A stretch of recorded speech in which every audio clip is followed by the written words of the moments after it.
সারা বাংলাদেশ ব্যাপী নেতৃত্ব দেওয়ার যে বাসনা, যে ইচ্ছা, সেই প্রবল ইচ্ছাটা আমি একজন রাজনৈতিক কর্মী হিসাবে ছাত্রদের মৌলিক অধিকার নিয়ে কাজ করার সুবাদে আমার সেই ইচ্ছা আছে এবং সেটা করার এখন যে পরিসরে আছে, যদি আমাকে নেতৃত্বে আনে আমি সেটা বৃহৎ পরিসরে করতে পারবো বলে আমি বিশ্বাস করি। দেখেন, আমরা দীর্ঘ 17 বছর ফ্যাসিবাদ বিরোধী আন্দোলন থেকে শুরু করে শেখ হাসিনা প্রথম দিন থেকে যে ফ্যাসিজমে চালু করেছিলেন সেই আন্দোলন সংগ্রাম কিন্তু করে আমরা এ পর্যন্ত এসেছি এবং আমরা প্রত্যেকটা আন্দোলন সংগ্রামে সম্মুখ সারির যোদ্ধা হিসাবে কাজ করেছি। মানুষের ভোটের অধিকার, গণতান্ত্রিক অধিকার, সাধারণ শিক্ষার্থীদের মৌলিক অধিকার নিয়ে কিন্তু আমরা কাজ করেছি। তো সেক্ষেত্রে দীর্ঘ এই পরিক্রমার ভিতর দিয়ে আমাদের একটি সাংগঠনিক কাঠামো আছে এবং সেই কাঠামোর একজন প্রধান আছে, অভিভাবক আছেন। উনি দিন শেষে যে সিদ্ধান্ত নেবেন, আমরা সেই সিদ্ধান্তেই বাংলাদেশ জাতীয়তাবাদী ছাত্রদলের তৃণমূলের সকল কর্মী সহ আমরা যারা নেতৃত্ব প্রত্যাশী তা আমরা সেই সিদ্ধান্তকে মেনেই সামনে রাজনীতি পরিচালিত করব। সেক্ষেত্রে নেতৃত্ব দেওয়ার, সারা বাংলাদেশ ব্যাপী নেতৃত্ব দেওয়ার যে বাসনা, যে ইচ্ছা, সেই প্রবল ইচ্ছাটা আমি একজন রাজনৈতিক কর্মী হিসাবে ছাত্রদের মৌলিক অধিকার নিয়ে কাজ করার সুবাদে আমার সেই ইচ্ছা আছে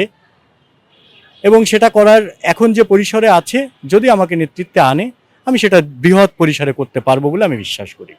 আপনি যদি টপ লেভেলে কোনো পদে থাকেন, সেক্ষেত্রে আপনি ছাত্র সংগঠনদের জন্য কি করবেন? দেখেন, এখন যে অবস্থায় আছি সে জায়গা থেকেও আপনি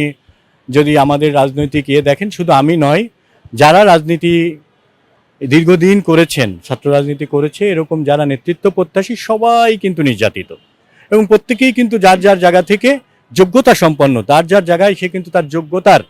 সর্বোচ্চ পরিচয় কিন্তু তারা দিয়ে এসেছেন। তারই ধারাবাহিকতায় আন্দোলন সংগ্রামে যেমন ছিলেন, সাধারণ শিক্ষার্থীদের স্বার্থ সংরক্ষণে যেমন কাজ করেছেন, তেমনি 5 আগস্ট পরবর্তী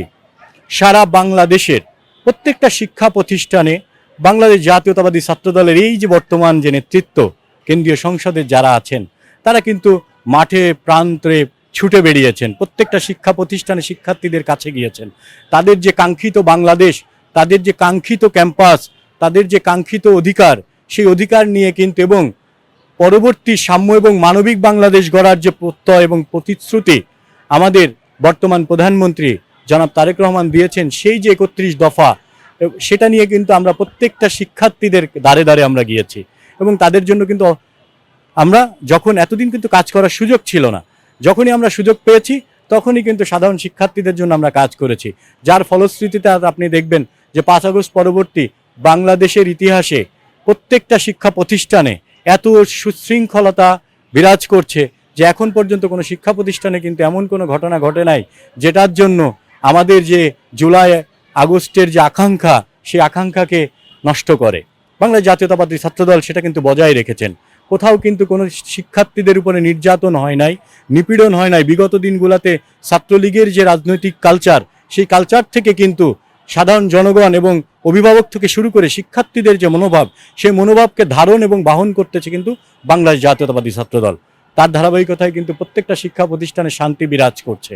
এবং আমরা চাই যে বিগত দিনগুলোতেও যে আকাঙ্ক্ষা সাধারণ শিক্ষার্থীদের, সেই আকাঙ্ক্ষাকে ধারণ করেই বাংলাদেশ জাতীয়তাবাদী ছাত্রদলের রাজনীতি পরিচালিত হবে বলে আমি বিশ্বাস করি।